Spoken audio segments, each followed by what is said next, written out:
You guys ready? My name's Adam Weisar. I'm the Director of Emergency Management for Reno County. This is going to be our 1 o'clock press release. We'll give you a written press release too. We'll post that online so you guys can share that if you wish.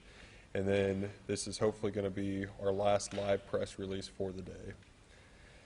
Thanks to the mitigation efforts by all of our responders, we have deemed the current situation to be no threat to our community. Reno County Emergency Management wants to know they may see small active fires coming from the Tenawa Haven mainstream plant. The flames are helping responders keep the scene safe and stabilized. We also want to thank our community for heeding the overnight evacuation orders and continuing to keep a safe distance from the active scene. Your willingness to follow the updated information continues to aid the response efforts. Kent Road from Lake Cable to Arlington will remain closed until further notice. The Reno County Sheriff's Office is on scene conducting their investigation, and Fire District 9 is on scene cutting down trees from a tree row that caught on fire during the explosions. So what happened this morning is basically we had Wichita Fire come out and they flew the drone in the area, and we're comfortable with what is seen on the drone, where we can put some of our responders on scene on foot. So with our comfort level, we're bringing in the experts from Houston that are attached to the Tenawa Haven mainstream plant, and they're going to fly the area again together and make sure we're all on the same page. Once the Sheriff's Office begins their investigation into the incident, they'll work that scene before it's released to Tenawa Haven mainstream, and after the investigation is complete, we'll push it back to them, and then the rest of the mitigation efforts will be on them. The scene is 100% safe, like I said. With that, I'll stand for any questions you may have. Is there any sort of cybersecurity element to this or anything along those lines for the cause? No, there's not. Just talk a little bit about, obviously this is something that doesn't happen quite often. The evacuation efforts from these residents I talked to in Haven went really smoothly. Just talk about kind of that process. It was such a late night for a lot of them. So we don't take any evacuation orders lightly in the county. We understand that displacing our residents that late in the evening is challenging to a family, especially when a lot of those have to get up and go to work and school in the mornings. We didn't believe it was going to be fair to send them to a reception center or open up a shelter for them, because that's not what we would want to do with our families. So we made the decision to pay for these hotel rooms. We purchased hotel rooms for every family that would be displaced and take care of them in that route. Obviously, people don't have to leave their houses. We think that they heeded our warning, knowing that we wouldn't be knocking on their doors at 10 o'clock at night, asking them to go to a reception center or paying for hotel rooms if we weren't serious. So we really appreciate the public's assistance in heeding that warning, going out, taking care of their families, and getting to those hotel rooms. That way, it's one less thing that we have to worry about our responders doing it if there was an incident at that plant. At this point, is there a higher comfort level as to as far as the risk of an explosion of that natural gas or liquefied natural gas storage that is still on the site? I don't believe we have an explosion risk right now. I wouldn't say zero, but it's a very, very, very low chance. It's been about 24 hours now since it happened. Is there any update on the cause or a good firm? We don't have any updates on the cause or anything like that. That's under investigation. What's communication been like with the owners of the plant and the company, trying to get on the same page with them, knowing exactly what's going on? So we're working closely with the owners of the plant.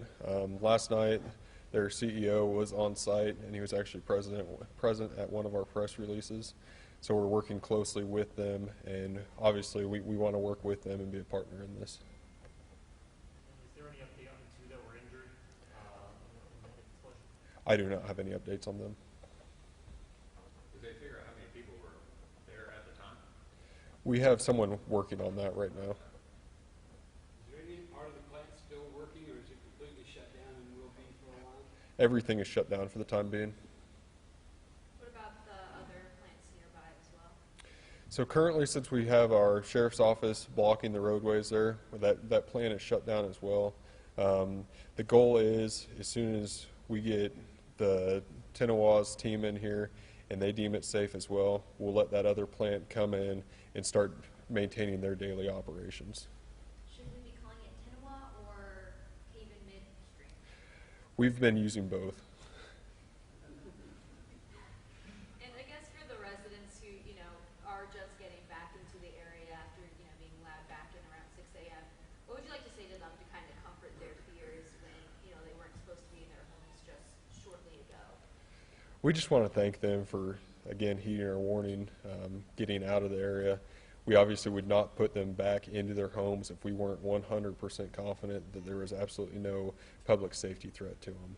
So if we're comfortable with them, I hope they trust us and they're comfortable being home. And I know with a lot of these places, there's usually a pipeline that kind of goes in and out of them to get the materials out. There's no threat to the damage, the pipelines or anything like that. Those are going to be safe as well.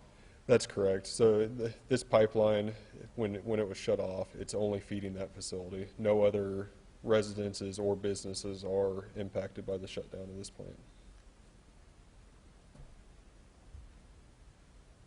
First responders, how are they feeling at this point?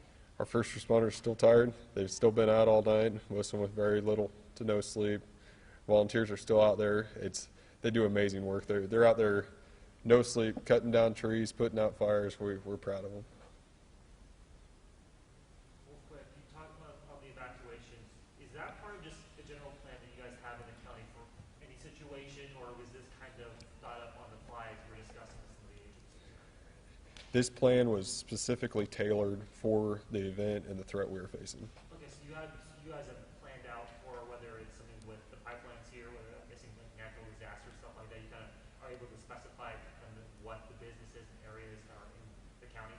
So it depends on the hazard. Obviously, each disaster, each hazard's a little bit different. For a hazmat situation, evacuation zones are pretty easy because there's emergency response guidebooks and other literature out there that tell you how far you should back up for a certain threat or a certain gallon, or there's all kinds of guidelines there.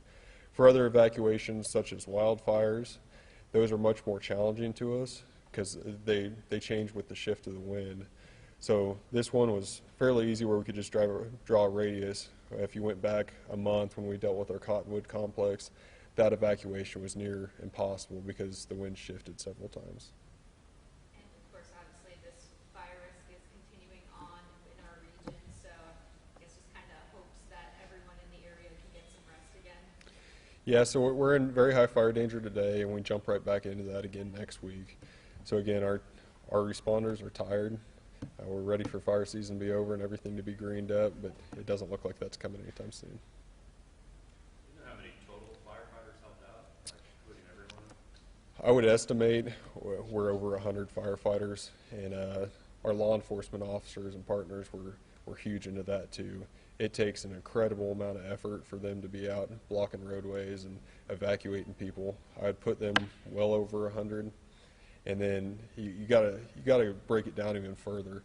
Think about our public works people, our KDOT people who are dragging barricades, blocking roads, doing the things that, as a citizen driving down the road, I don't personally think about, but it's getting people out of bed at 2 and 3 in the morning to do that for us. So it's a group effort. Any estimate on cost at this point of damage? I don't have any sort of estimate.